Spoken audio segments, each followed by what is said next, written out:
Don't don't ask me. So my daughter was the trailblazer a couple of months ago. She gave rounds, so I'm following in her footsteps, which is nice to do.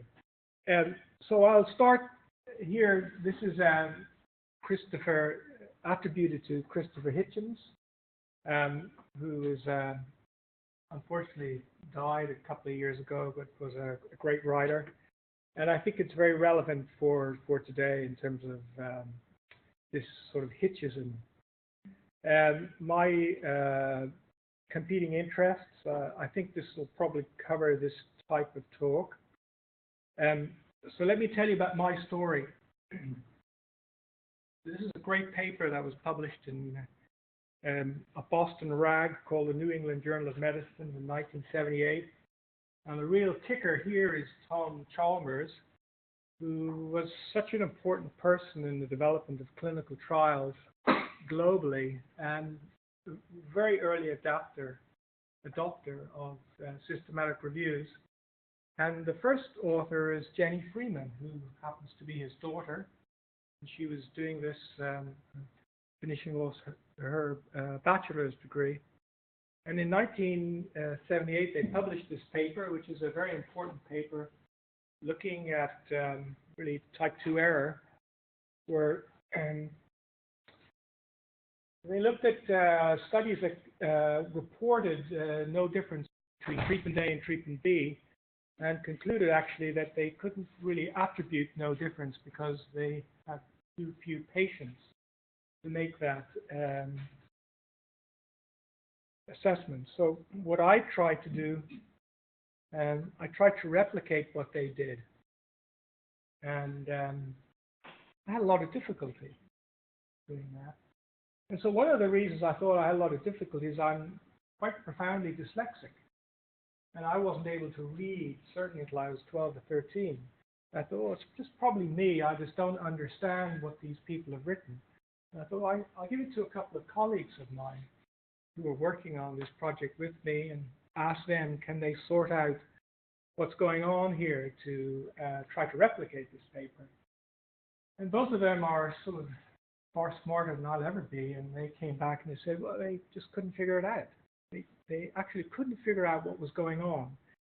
And so some time ago, we published this work. And something occurred to me is that I wonder whether this went beyond sample size.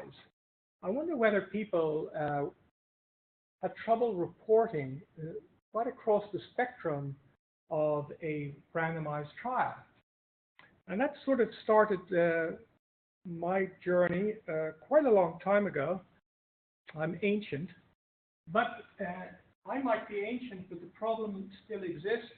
So what I did is I just took a couple of papers from 2014, this year, just to see whether we're getting any better or worse, or do people care. And so here's a paper, and it's a very interesting paper. It's really looking at how interventions are reported. And so the paper is, I think, relevant for two reasons. It doesn't matter how large your odds ratio is. If the intervention is inadequately reported, clinicians cannot use it in practice. So it is useless, and it is a waste of paper. And in this case, it's a huge waste of money, because these are trials that are funded in the UK. They're publicly funded, and they're paid for by taxpayers. So we have taxpayers' money that's going to waste. We are not getting any value in return of an investment. So this is, again, 2014, something very basic. Can you believe that people do not adequately report the intervention? Highly problematic. And so beyond that, we have a very nice paper. Again, this is an interesting study from many perspectives. The two perspectives that I'm interested in here is a cohort of trials that are funded by CIHR.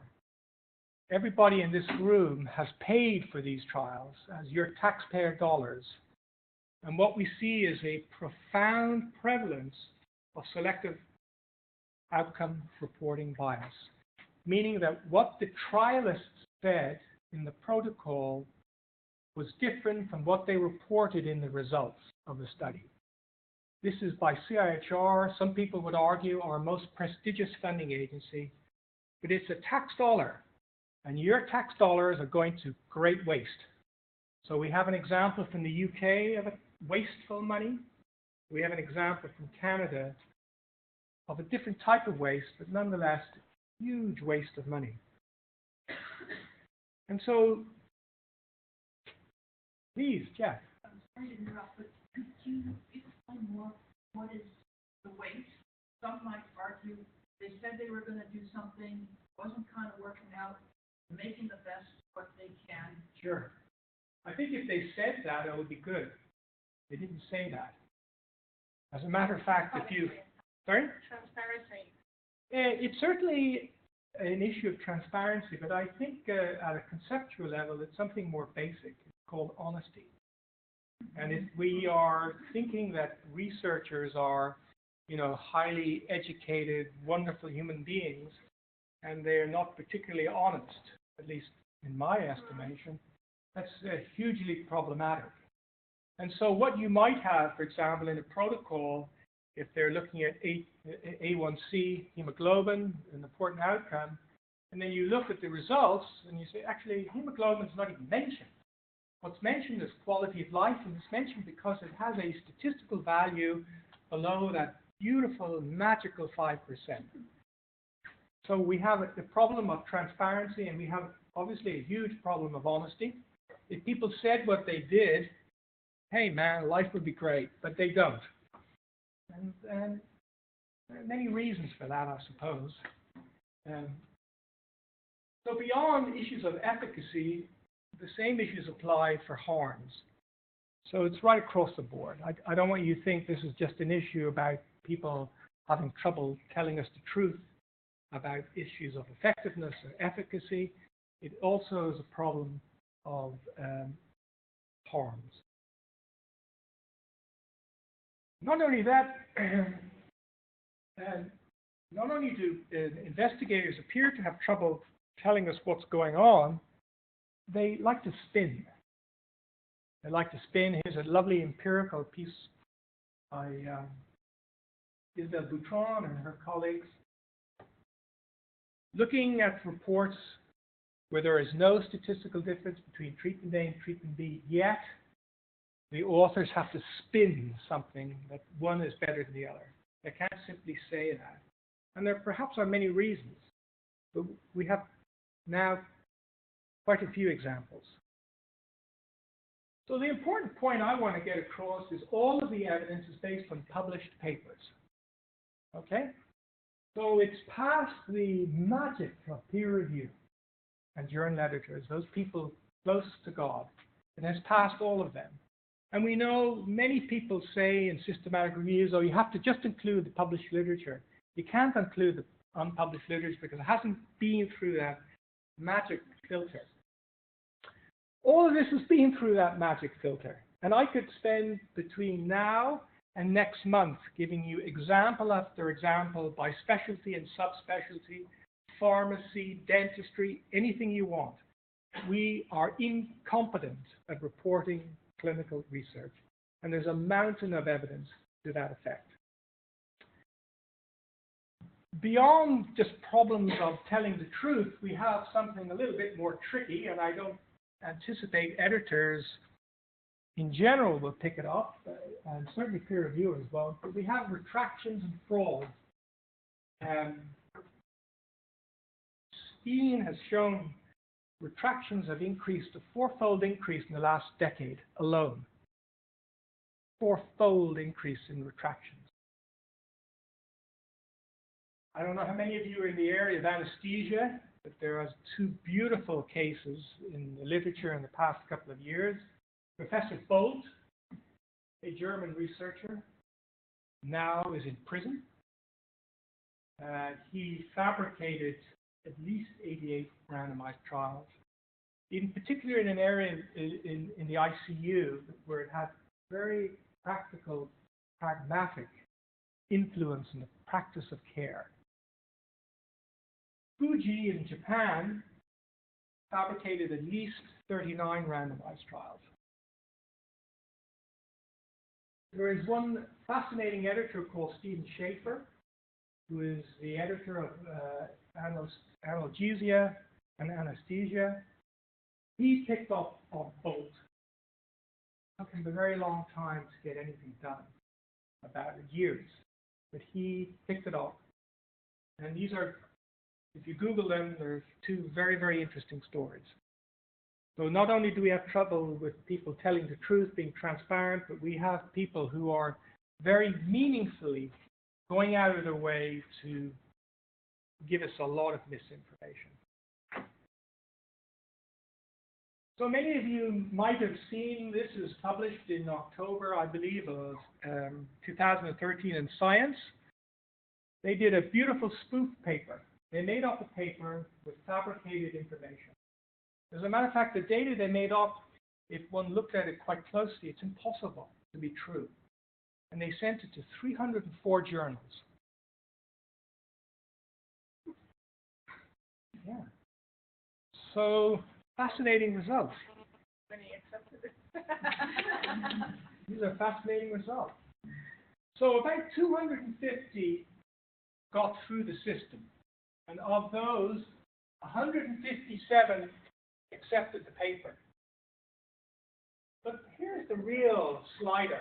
It's not probably of the 157, about 50% of editors accepted the journal without peer review. Excuse me, accepted the article without peer review. So these are predatory journals, and you know what predatory journals are. Yeah. They're just interested in money, not interested in science. And we know basically where predatory journals come from. And I have a couple of students that are looking at predatory journals versus non-predatory journals, what's sort of going on there. But 50%, about 50% of journals that accepted this article accepted it without peer review. This is 2013. We're not talking, 30 years ago.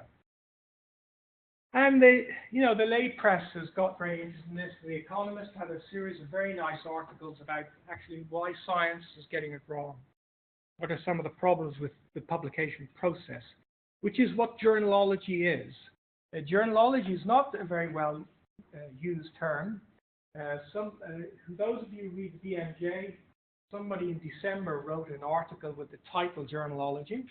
But if you look at journals, as I do, and you go onto websites like JAMA or BMJ, they have what they call journalology collections. This is about the publication process. So that's what journalology is. And I was afraid that it wasn't a real word, but a good mentor of mine, Drummond René, who was the deputy editor of JAMA for many years, assured me that it's a real word, and he actually gave me where the word comes from, and he gave me a citation, but I haven't included it here. Trish Groves, who's the deputy editor of BMJ and the editor-in-chief of BMJ Open, said journals, some of which have been in the business of reporting research for many decades, are still not producing articles that are clear enough to really judge a study's conduct, quality, and importance, let alone to allow other researchers to reproduce or build on it.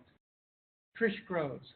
For those of you who read Nature, you'll see that a gentleman called Francis Collins, who's the director of the NIH, wrote a 2-page article with his deputy about the problems of replication of research at the NIH.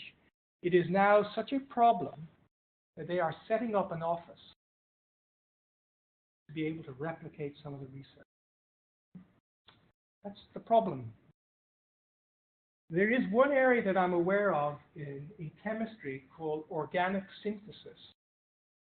Organic synthesis will not publish an article unless a member of the editorial board has been able to replicate the findings. I think that's beautiful, but probably not a lot of people know about organic synthesis.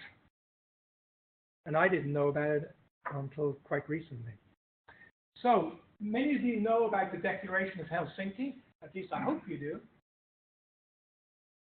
What the Declaration of Helsinki states explicitly: reports of research not in accordance with the principles of this declaration should not be accepted for publication.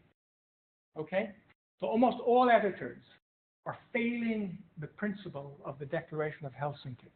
Almost all of them. I think that's a problem. I won't talk too much about COPE. Suffice to say that most editors are also failing on the basic principles of COPE. So just in case you think this is a little business, it isn't. It's a big business, big money. We spend about $100 to $200 billion a year. I see this is Ian Chalmers and Paul Glasgow. Probably much closer to $200 billion a year. We produce about 3 million manuscripts. About half of those are subsequently published. So where's the first big waste here? About half are not published. They're sitting on a shelf somewhere. That's ethically problematic. It's scientifically reprehensible. So they're not available. And we have about 6,000 publishers. We have about 25,000 journals. Now I'm going to come back to this, I think, in a little bit, because we may see there's 6,000 publishers. There's a lot of money there, almost $10 billion a year. And the profit margin of journals, what do you think the profit margin of a medical journal is on average? It's 40%. So you might not want to put your money in the stock market. You might want to simply put it into medical publishers. So Chalmers and Glasgow have said that about 85% of this process is wasteful. Wasteful. And who are the kingpins in the waste? Well, there's our friends, the publishers, our friends, the authors, peer reviewers of journals. Although I should mention that Michael Lauer has just published in Blood Circulation. Michael Lauer is the director of the Blood Institute at the NIH. And he was very worried about peer review at his institute. And what he did is he took all grants that were funded between 2001 and 2008, and he looked at the scores. And they were unable to differentiate between those who scored high and those who scored low in terms of publications, citations, any dissemination of the work. And so it led him to conclude that maybe the peer review process is not very sensitive. So what did he do with that? This is all, by the way, published. This is not me. It's all published. He went to Francis Collins, who's his boss, the director of the NIH, and he said, Francis, look at this data. And Francis said to him, your institute is an anomaly. It's an anomaly. Everything else is fine. So, if you have somebody at the top telling you this, are we ever going to change? But I'm only talking about manuscript peer reviewers. I'm going to talk about those wonderful people, the editors. I'm an editor. So I've seen data to suggest this is actually 40%. About 1,000 to 1,500 articles is a profit margin for the average journal. Okay, so we publish 1.5 million articles a year. You multiply that by this. Somebody is doing very well. It's a fantastic business to be in. Authors. Authors have no formal training on how to write a manuscript fit for purpose.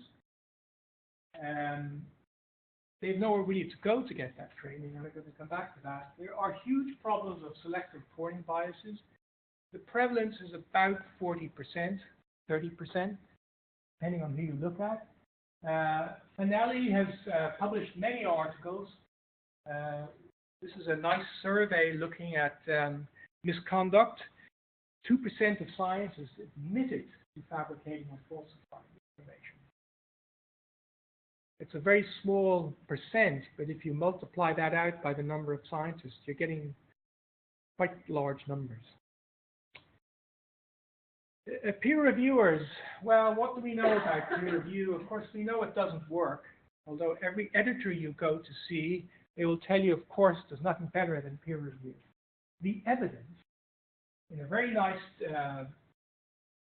systematic review in the Cochrane Library by Tom Jefferson and colleagues, if peer review works, there are, it's very minimal, and none of the markers that we typically see or think about, it doesn't improve the quality of the manuscript on average. And of course, you will all have examples of how a peer review worked well. So let me tell you, I had a manuscript rejected from the BMJ last week. I was very disappointed. I was disappointed because the first peer reviewer, who is the ex-president of the World Association of Medical Editors, wrote to the journal. I mean, these are all open peer reviews. It's wonderful. He said, Moher and colleagues have the wrong question. It's not the question that we addressed. Okay, so there's a number of problems here. One is peer review what's in front of you, not peer review what's the right question. The question was funded by CIHR. So I should call CIHR and say, by the way, here's all your money back. I've been told it's the wrong question. So what are you to do with that peer review? In the end, he said it should be published, and two other peer reviewers were glowing about it. And the editor-in-chief who wrote back to me says, in spite of the positive peer reviews, we've decided not to publish it. Why send it out for peer review? Why waste everybody's time? So there is something wrong with peer review. Something very wrong with peer review. The evidence is it does not work. I'm sorry to tell that to editors. Journal editors have a lack of knowledge, certainly about what they ought to do. There are many reasons for that. I don't know how many of you subscribe to the WAMI listserv, but certainly the questions that come across the listserv are staggering in their simplicity. And I don't wish to put down editors. It's simply they don't have training to deal with these issues. So they're asking questions of their colleagues. And some of the answers they're getting are not particularly helpful. We also have quite a lot of evidence that that editors really are quite unsure of what they do, and some editors don't even understand their own journal. There's a very nice survey by Hurst and Altman. They asked editors, do you promote or endorse reporting guidelines? And what they showed is that some editors don't even know what they've endorsed. So these are people in charge of the most important conduit for dissemination of medical science is a journal. And we have these people in charge. Highly problematic. And I'm an editor. I'm not saying, you know, they're bad and I'm not so bad. I'm an editor. I'm probably worse than they are. The good news is that a lot of this waste is correctable. We can do something about it if we want to. And I'm going to spend the rest of my talk talking about some possibilities that people ought to think about. I think for those of you who haven't seen this series, get out there and read it. This is in January the 8th. The Lancet published a series called Increasing Value, Reducing Waste. And it's a very nice series. My competing interest is I'm an author in two of the papers. There's 6 papers, and they cover the spectrum of waste in research. And that spectrum comes from asking the wrong question. Perhaps the methodology is inappropriate. All the way, here's where I sort of spend quite a bit of my time, is the report. Now, the report, you know, I suppose it's reasonable, but it's way late.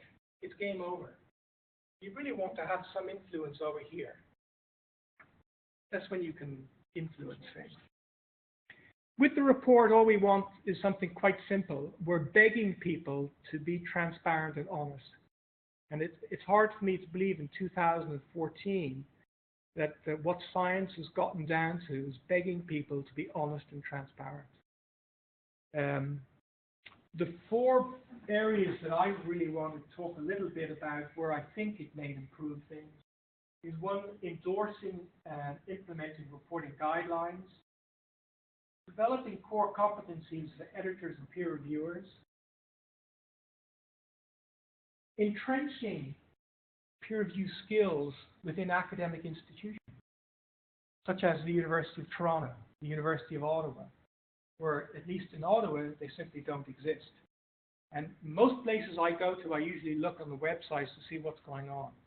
I'm not aware of anything in Toronto. Maybe there is, but I'm not aware of it. And the last one is really introducing a new professional in the scheme of things called a publications officer. And I'm going to talk a little bit about all of those. I noticed that for some reason the translation is not perfect over here. It's not. I'm missing corners. Anyway, so I'm going to talk a little bit about journal endorsement and implementation of reporting guidelines. And I think that I have a definition of what a guideline is. It's really, it's a reminder, it's a nudge for, you know, you've done a randomized trial that might have taken 2 years and you might forget some things. So here's a nudge. This is what you ought to include. And so the key is a checklist.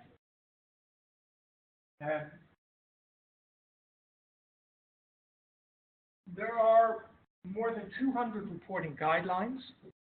And if you go to the Equator website, they have a library of health search reporting. And you can look at the more than 200 and all the ones in various stages of development. So for example, with Prisma, there will be 4 extensions this year. There's Prisma for protocols, Prisma for network meta-analysis, Prisma for individual participant data, IPD, and then there'll be Prisma for harm. So there's lots of activity going on. It's an interesting area. And you can get onto Equator free of charge. So I think reporting guidelines are good. I've obviously spent quite a bit of my life trying to move that forward. But I do want to know is, are reporting guidelines effective? I wouldn't want somebody to use something if it didn't show any effect. So what we did is we did a systematic review of which there's 16,000 randomized trials here. And so here's just one example. This is sequence generation. And it's quite important in randomized trials. The notion of randomization is what makes the randomized trial design unique. And what we can see from here is that if you look at the studies that have examined reporting in journals that endorse consort and those journals that do not endorse consort, what you see is a very large improvement in the quality of reporting of this particular item. And it's an important item. And if you go across all of the consort items, you see that there are some large improvements. So if a journal endorses consort, you can be sure that the quality of reporting for some items is really much improved. And I think overall, it looks like things are moving in the right direction. Now, there is much more work that needs to be done on this, and I wish the effect was better. And I could come back and talk to you about the notion of implementation. But part of the reason that the effect is probably not very strong is that the journals vary in how they endorse and implement. So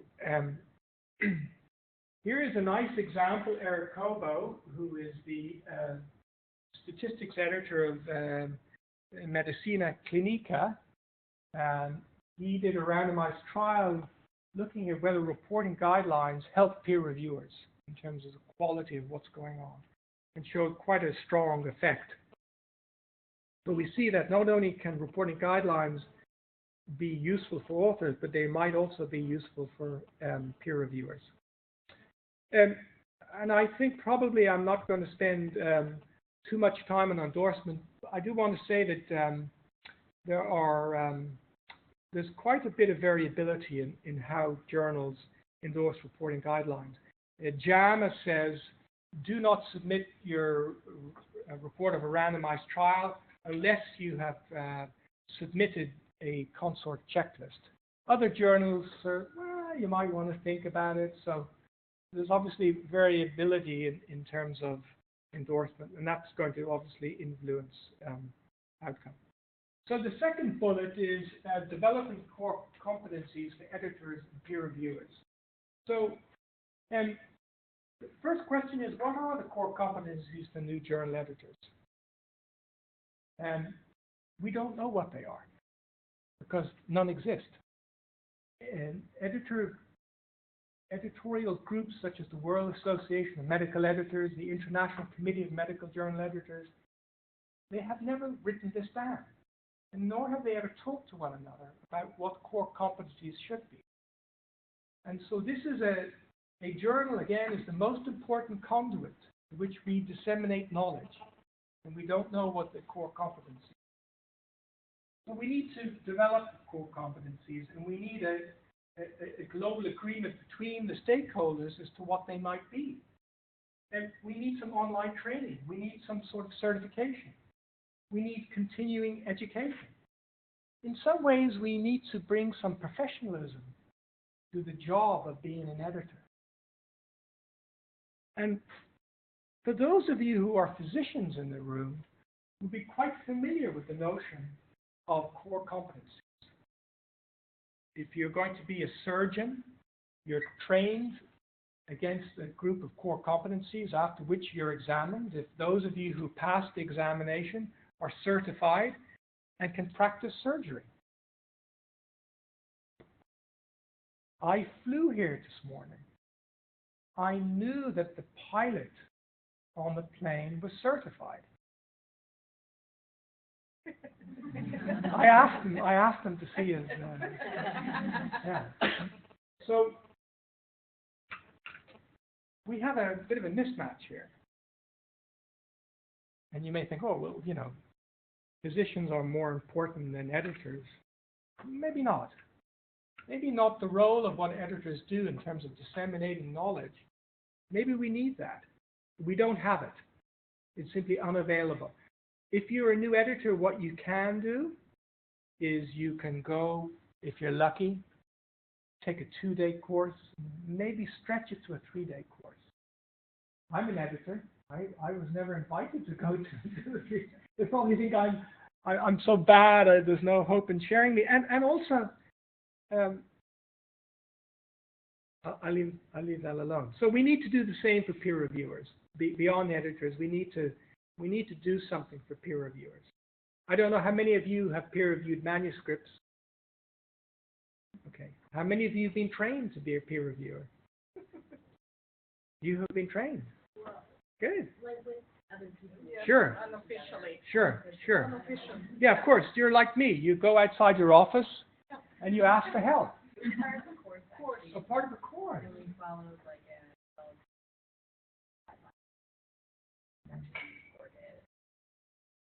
I'm delighted. That's unique and very unusual. That's great, though. But I mean, we don't have that on a. Yeah. So I think we need to teach peer review in academic institutions. So there's almost a total absence of teaching peer review in academic institutions. And it seems odd to me that we're spending all our time training the next generation on methods, on all sorts of crazy, wonderful things, but not on something that is going to be useful for later on in career. Whether it's an academic career or not, people are being asked to do peer review. And I think academic institutions need to take peer review seriously and develop full or half-credit semester courses on the topic.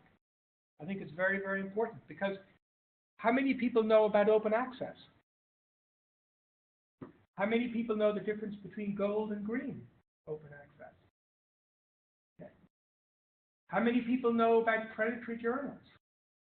How many people know about Beale's list? So there's lots of things going on in the world of peer review today that we need to impart upon, so you will get a much better understanding of what's going on out in the world. We need institutional resources to be set aside for this. We need academic institutions. We need CIHR, Heart and Stroke Foundation. We need people to come to the table to put a bit of money down so this can happen. I will start to teach what I think may be the first course in the world on journalology this summer. What support am I getting for this? I couldn't even get a coffee. So the last thing I want to do is talk a little bit about introducing publications officers. So what I noticed in Ottawa, and I suspect it's exactly the same in Toronto as it is in most other places. In my institution, we have grants officers, tech transfer officers. You can call them by different names depending on where you go. And they have a mission in life. And their mission in life is to identify funding opportunities for their scientists. It brings money to the institution, it brings prestige to the institution, to the scientist, et cetera, et cetera. That's their job. And they're damn good at it. And in our institution, we may have up to half a dozen. So you get all the money in and you do the research, but what do they have at the back end? Do you know how to write an article fit for purpose? No. So I get various senior leaders come to my office and say, we've got a problem with so-and-so and their paper and all sorts of less than perfect behavior. And I think if we had a publications officer, it might help the back end a little bit. It might help people write articles that are fit for purpose, and it might increase the possibility of getting articles accepted into journals. Now, I don't anticipate, these are bullets which are there but not here. Here are just sort of some ideas that I think a publications officer could do or could facilitate. And I hope you will read about this in a journal soon. And many funding organizations are set up to fund investigations in specific diseases. So we have the Cancer Institute, the Rheumatology Institute, the Musculoskeletal Institute. But what I'm interested in, selective reporting is not a cancer problem. It's a problem across the board. So you go to CIHR, you go to NIH, and they can't get out of their silo mind. There's actually no office that oversees all of it. And I have no skin left in my knees from begging, asking, pleading. Useless, useless, useless, useless. Even if you are able to get a little bit of funding, it may be for 6 months or a year. These problems are long-term. You need sustained funding. So, for example, I think St. Mike's introduced a chair in homelessness. Well, that's a hugely important problem. But so is journalology. Why doesn't the University of Toronto, the University of Ottawa, the University of California, why do we have chairs in journalology?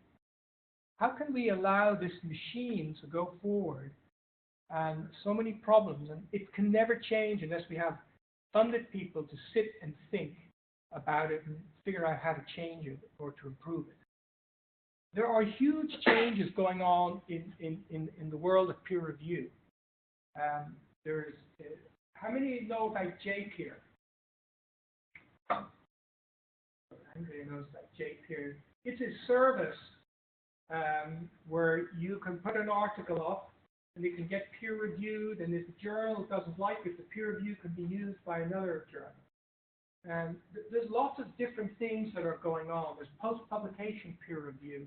An example of that is the BMJ rapid responses. Lots of these things are very exciting, but there's no evaluation of them. It'd be like putting 10 drugs on the market and say, try it and we'll see. If you drop dead, maybe it didn't work. But in journalology, in this world that spends $100 to $200 billion a year, there's nothing. There's no evaluation. There's nothing. Just let's do it. And I think that's almost criminal. So academic institutions need to get on board. We need the universities, we need deans of medicine who have insight, rather than the dean of medicine at my university who wrote to my old boss and said, I don't think what David does is research. So we need people who are willing to see this as a real opportunity and to fund it. There are 3 recommendations in the final article of the Lancet series about reporting. And these are those 3 that I've helped craft. Funders and research institutions must shift research regulations and rewards to align with better and more complete reporting. It is a bad return of investment for the Canadian Institutes of Health Research to fund a trial if that trial has rampant selective reporting on the primary outcome. It is a bad return on investment. You wouldn't get somebody in the business world to make such an investment. And research funders need to take responsibility for developing an infrastructure to allow things to improve. And the notion of archiving is central to open access. The Lancet is not an open access journal, and it doesn't have to abide by archiving. Funders, institutions, and publishers should improve the capability and capacity of authors and reviewers, and they need to get better. They need to get better. And I will just end with a couple of final thoughts. This has been going on for about 300 years. You do your research, you use IMRAD, you send it, you hope you're on the right side of the algorithm and it gets published. But I wonder whether that model works today and whether we need to really think about that model. There is another initiative, and that I'm, of course, forgetting the name of, where they're using crowdsourcing. Crowdsourcing might be really an interesting way to move forward. I don't know. But again, if you don't put money into it, we're not going to know. Amazon had the largest crowdsourcing service. I think it's Mechanical Wrench. Why do I always get that wrong? Yeah. Yes, okay, thank you. Yeah, it is Mechanical Wrench. I thought it was, and they have millions of people doing all sorts of things. Now, I know when my daughter was here talking about her research, they use crowdsourcing to do almost all of their studies. And I think we ought to think about it in the context of peer review. Is it another method? I don't know if it's better or worse. But again, I think we need to experiment and evaluate. But if we have no money, we can't do anything. Post-publication peer review, I think, is highly problematic. We don't really know, is it effective? We don't know, is it a very biased sample of people? And we don't know whether they're really addressing the article in question or whether they're trying to get just a different point across. And we need to evaluate it. It's a problem because in the UK government had a very large commission, and they seem to come out in favor of post-publication peer review. And again, it would be like putting a drug on the market without evaluating it. I think it's very problematic. I think that is the end of my show. I thank you.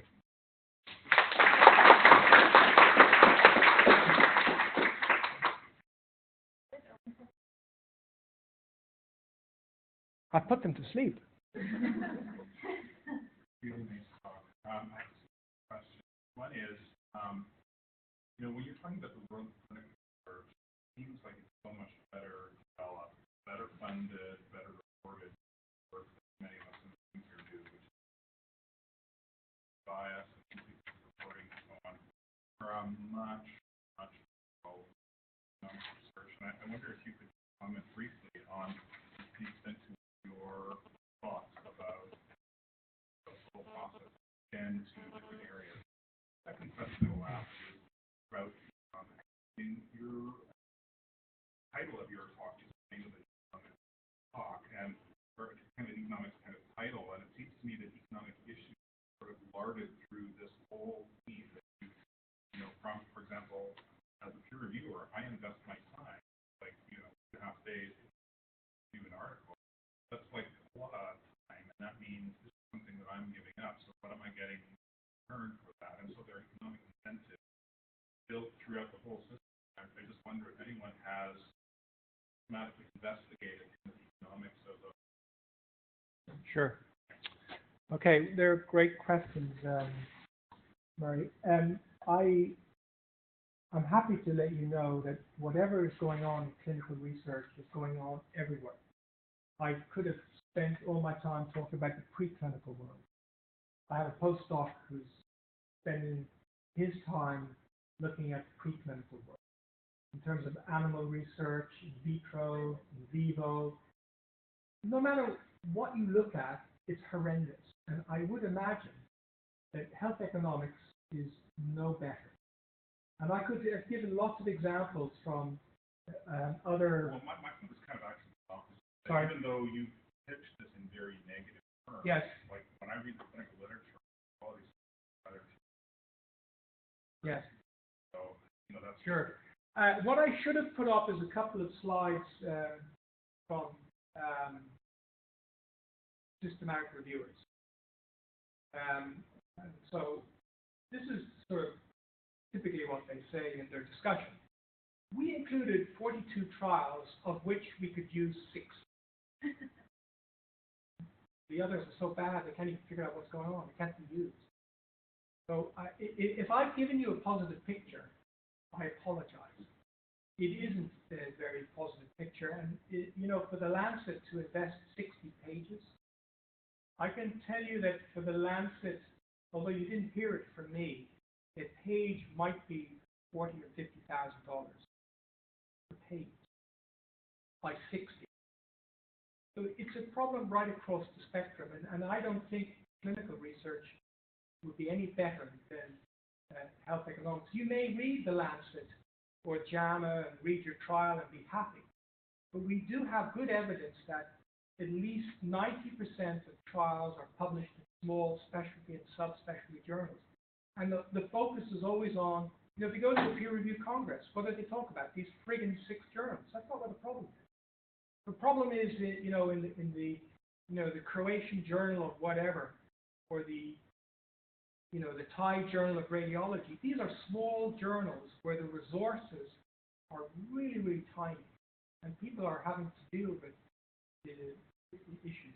In terms of the economics, it would be wonderful to have a health economist help solve this. I'm not aware of anyone that has really looked in depth at the peer review process. There's a very good feature editor, I think it's Van Nuren in Nature, who's looked at he's looked at the actual money, the economic issues of publishing houses and how much money is on the table for them. But I'm not aware of anybody, for example, I think your example is great, who's actually given up half a day a week or a day a week to peer review. What's the return on that investment? Can they use that for promotion and tenure? Can they use it in some other way? I'm not aware of that, but I think it would be incredibly important to do. As an editor, I'm paid a fortune. I get $333 a year to be an editor, and I feel wealthy. could maybe speak a little bit to the sort of influence of industry in all of this. So both, I'm thinking maybe both of the bias that is shown to be influenced when industry funds a trial that is published or research that is published, and also the huge mammoth issue of ghost authorship or ghost management, and how some of the systems you suggest can even overcome this problem, which seems to be kind of hidden and unmanaged. Sure. Thanks. Well, Drummond Rennie tried to deal with ghost authorship. But do most people know what ghost authorship is? That's the first thing. Yeah. So he came up with this concept called contributorship. He sort of said, I don't really care who you are. Just tell us, what did you do for this journal? We're not going to judge you. Just tell us what you did. And not enough journals took it on. And so we're still left in the problem. Well, ghost authorship, we're never going to probably really solve, because we don't have a culture of transparency and honesty. Not our culture. Our culture is to try to keep things hidden. And always point forward to statistically significant results at any cost. And I think in terms of industry, well, there is, as you know, some data showing the effects of studies that are funded by industry, et cetera, et cetera. Again, I think if we had a culture of openness, we probably would want to sit with industry and talk to them instead of everybody pointing fingers and asking them, what happens to you when you invest $10 or $20 million in pivotal trials and they're not statistical? That's a problem for them. We should recognize that's a problem for them, and it's a problem for a whole bunch of other people. So to figure out what are rules of guidance we could develop in terms of getting those sorts of things published. Now, we do have 3 journals that are devoted to publishing null results, but their impact factor, as much as I hate that term, is not what it could be. So I think the industry, it's a problem for them. But I think all we do is sit across the table and we all point fingers at one another instead of trying to sit down and sort of, here are some situations, how do we solve them together? I will tell you that the consort to date has probably cost well over $1 million. CIHR have been one of them. They probably didn't need this. Pharmaceutical industries have given most of them. And they have very little to gain by that initiative. Very, very little.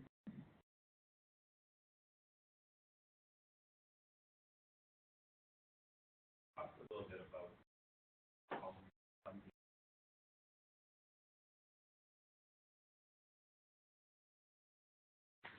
is it an issue of academic?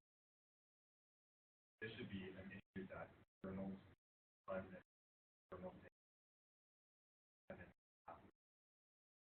It probably is, and so it would be wonderful if we had money to actually hold conferences where we could have all the stakeholders at a table together and to sort it out, try to improve upon it. And if we don't sit and talk, we will remain in the jungle.